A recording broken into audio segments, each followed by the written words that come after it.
ከመጽሐፍ ቅዱስ ከእግዚአብሔር ቃል አንድ ስፍራ አነባለሁ። መዝሙረ ዳዊት ምዕራፍ 24 ከቁጥር 1 ላይ እንደዚህ ይላል የእግዚአብሔር ቃል። ምድርና በእርሷ ያለው ሁሉ ዓለምና በውስጧ የሚኖሩ ሁሉ የእግዚአብሔር ነው። እርሱ በባሕሮች ላይ መስርቷታልና በውኆችም ላይ አጽንቷታልና ይላል። መዝሙረ ዳዊት ምዕራፍ 24 ከቁጥር 1 ላይ ምድርና ሞላዋ በእርሷ ውስጥ ያለውም የእግዚአብሔር ነው። እግዚአብሔር በባሕር ላይ መስርቷታልና ይላል። ሰው እኔ የወላይታ ነኝ ይላል። አንዱ ደግሞ እኔ የኦሮሞ ነኝ ይላል። አንዱ ደግሞ እኔ ጴንጤ ነኝ ይላል። አንዱ ደግሞ እኔ የኦርቶዶክስ ነኝ ይላል። አንዱ ደግሞ እኔ የትግራይ ነኝ ይላል። እንደ ቅርጫ ሥጋ ተከፋፍሎ ነው ያለው። መዝሙረ ዳዊት ምዕራፍ 24ኛው ምዕራፍ ቁጥር 1 ላይ ምድርና ሞላዋ የእግዚአብሔር ናት። በዓለም ውስጡም ወይም በዓለም ውስጥ ያለው ሁሉም የተፈጠረው ፍጡር ሁሉ የወላይታም አይደለም ይላል፣ የማንም አይደለም ይላል፣ የእግዚአብሔር ነው ይላል። የሚገርመው ነገር ሰው ብዙውን ጊዜ ብሩ የኔ ነው፣ ፎቅ አለኝ የኔ ፎቅ ነው፣ ሚስት አለኝ የኔ ሚስት ነው ናት፣ ልጅ አለኝ የኔ ልጅ ነው፣ እኔ የእከሌ ዘር ነኝ፣ እኔ የእከሌ ነኝ፣ እከሌ የኔ ነው ይላል። ሰው የየራሱን ፍላጎት የኔ ነው የኔ ነው ይላል። መጽሐፍ ቅዱስ ሲናገር ግን እንደዚህ ይላል፣ ምድርና ሞላዋ በምድር ውስጥ ያለው ፍጥረታት ሁሉ የእግዚአብሔር ነው ይላል። አያችሁ፣ እኔ የእከሌ ነኝ የምትሉ ሰዎች ከዚህ በኋላ አቆም። አንተ የእከሌ አይደለህም፣ አንተ የራሴም አይደለህም፣ እኔም የራሴ አይደለሁም፣ የእግዚአብሔር ነኝ። ፍጥረታት ሁሉ የእግዚአብሔር ነው። የቆምነው ምድር የእግዚአብሔር ነው። አንዳንድ ሰዎች እኔ 100 ካሬ አለኝ፣ 1000 ካሬ አለኝ፣ ብዙ ቦታ ቤት አለኝ፣ የኔ ቤት ነው፣ የኔ መሬት ነው፣ የኔ ፕላን ይላል። ያንተ አይደለም፣ ያንቺም አይደለም፣ የኔም አይደለም፣ የማንም አይደለም። ሰማይ ምድር ሁሉ ፍጥረታት የእግዚአብሔር ነው። እንግዲህ ይሄ ምድር የቆምነው ምድር ባሕር ላይ እንደተመሰረተ መጽሐፉ ክፍል ይናገራል። መዝሙረ ዳዊት 24 ቁጥር 1 ወርታች ስታነቡ በባሕር ላይ ምድር እንደተመሰረተ ይናገራል። እናስ የእግዚአብሔር ነው ይላል። የመላክ ነው አይደለም፣ የማርያም ነው አይደለም፣ የሰው ነው አይደለም። ሁሉ የእግዚአብሔር እንደሆነ ምድር ላይ ያለው ፍጥረት ሁሉ በባሕር ላይ እንደቆመ ነው። ከምድር በታች ባሕር አለ። ባሕር ላይ ነው ምድር የተዘረጋው እና ስለዚህ ይህ ምድር ሁሉ የእግዚአብሔር እንደሆነ መጽሐፉ ክፍል መዝሙረ ዳዊት ምዕራፍ 24 ላይ ይናገራል። ሌላው ደግሞ ትንቢተ ኢሳይያስ ምዕራፍ 43 ቁጥሩ 1 ላይ እንደዚህ ይላል። በደንብ ስሙ። አሁን ግን ያዕቆብ ሆይ የፈጠረህ እስራኤል ሆይ የሠራ እግዚአብሔር እንዲህ ይላል፣ ተበዝቻለሁና አትፍራ። አሁንም ያዕቆብ ሆይ የፈጠረህም እስራኤል ሆይ የሰራዊት ጌታ እግዚአብሔር እንዲህ ይላል፣ ወይም የሠራ እግዚአብሔር ወይም የሚሠራ እግዚአብሔር የሥራው ባለቤት ሰሪው ራሱ እግዚአብሔር ምን ይላል? እንዲህ ይላል። እስኪ ምን ላይ እንየው ክፍሉን። በስምህ ጠርቻለሁ፣ አንተ የኔ ነህ። በውሃ ውስጥ ብታልፍባት ጊዜ ካንተ ጋር ይሆናለሁ። ወንዙን ትሻገራለህ፣ አይሰጥምህም። በእሳት ውስጥ በሄድህ ጊዜ አትቃጠልም፣ ነበልባሉም አይፈጅህም። ደግማለሁ፣ በስምህ ጠርቻለሁ፣ አንተ የኔ ነህ ይላል። አያችሁ፣ ምድርና ሞላዋ የእግዚአብሔር ነው ይላል ዳዊት ሲናገር። ኢሳይያስ ላይ ደግሞ 43ኛው ምዕራፍ ላይ ቁጥር 1 ላይ በስሜ ጠርቻለሁ አንተ የኔ ነህ ይላል።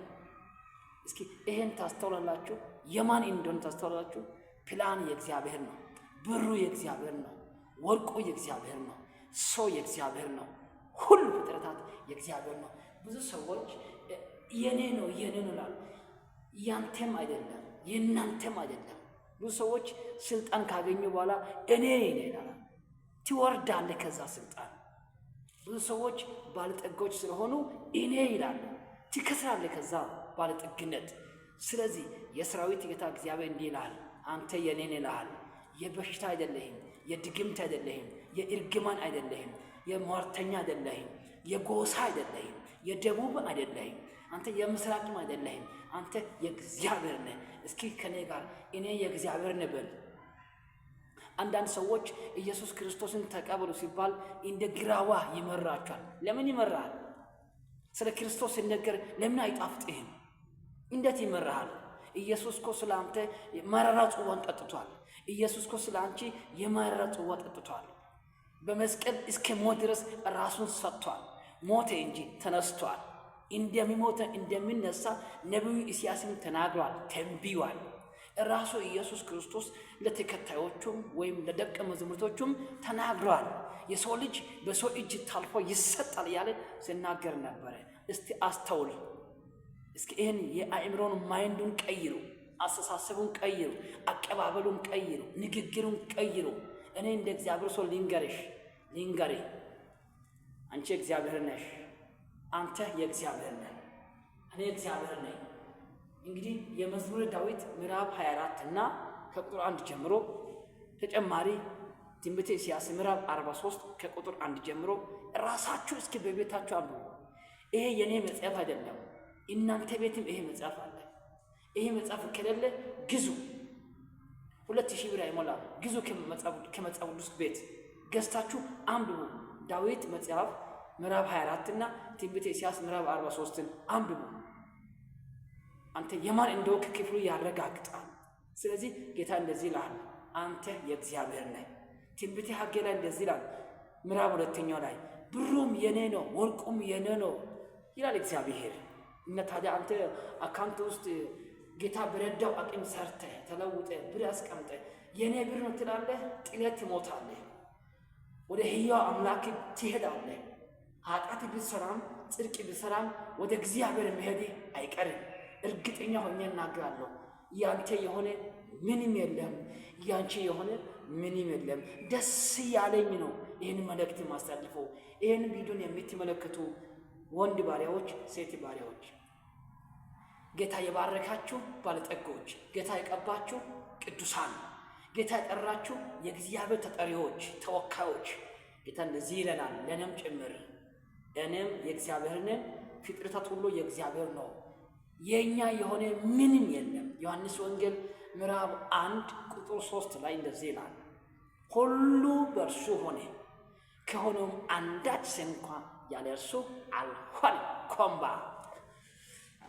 ሻባዳጋና ማሳ ሁሉ በእርሱ ከባናዳጋማንቶ ማርታቲያ ኤሌቬኒ ሳቲያ ኮሲያ ሻዳላ ባዳጋና ማንታ ሁሉ በእርሱ ሆነ፣ ያለ እርሱ አንዳች አልሆነም።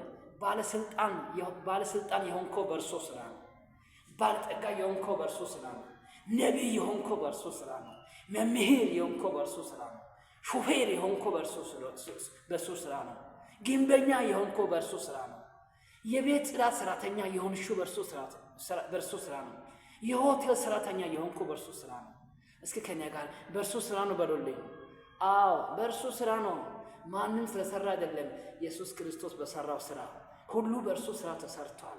ባህሩም የእግዚአብሔር ነው፣ ፕላኑም የእግዚአብሔር ነው፣ ብሩም የእግዚአብሔር ነው፣ ወርቁም የእግዚአብሔር ነው፣ ዓለማት የእግዚአብሔር ነው፣ ሰማይ ምድር የእግዚአብሔር ነው።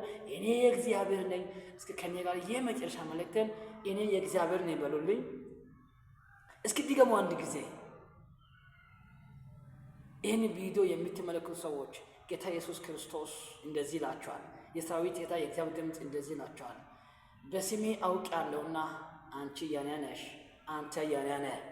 የእናንተ ነገር ሁሉ የኔ ነው። ልጆቻችሁ የኔ ነው፣ ቤቶቻችሁ የኔ ነው ይላል። ስለዚህ የሰራዊት ጌታ እግዚአብሔር እንደዚህ ይላቸዋል፣ እናንተ የኔ ናችሁ ይላቸዋል። በስማችን የሚያውቅ እግዚአብሔር እሱ የኛ ነው። የኛ ሀብት እግዚአብሔር ነው። የኛ ሰላም እግዚአብሔር ነው።